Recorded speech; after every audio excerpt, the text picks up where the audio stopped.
আসসালামু আলাইকুম, জাহারাজ ড্রিমে আপনাদের স্বাগতম। আজ আমরা দিয়ে টক রান্না করে দেখাবো। আমরাই আছে ভিটামিন সি, এটি মুখে রুচি ফেরায় এবং ক্ষুধা তৈরিতেও সাহায্য করে।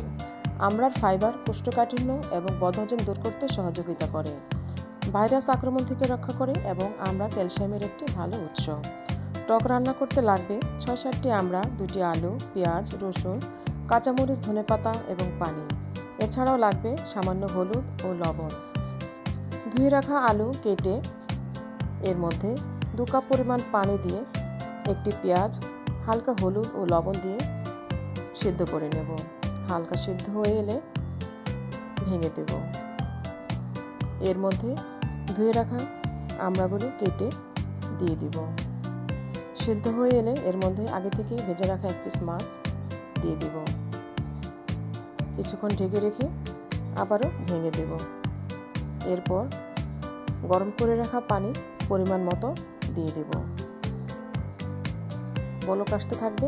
এর মধ্যে আমি 3-4টি কাঁচামরিচ, 5-6 কোয়া রসুন এবং ধনেপাতা হালকা ব্লেন্ড করে এর মধ্যে দিয়ে দিব।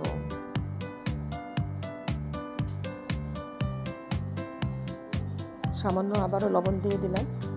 এরপর ফুটে উঠলে নামিয়ে নিব। ব্যাস, আমরা টক রান্না তৈরি। কেমন লেগেছে আমার রান্না? ভালো লাগলে লাইক এবং শেয়ার করে আমার পাশে থাকবেন। আপনারা কিভাবে আমরা টক খান আমাকে কমেন্ট করে জানাবেন। ধন্যবাদ সবাইকে।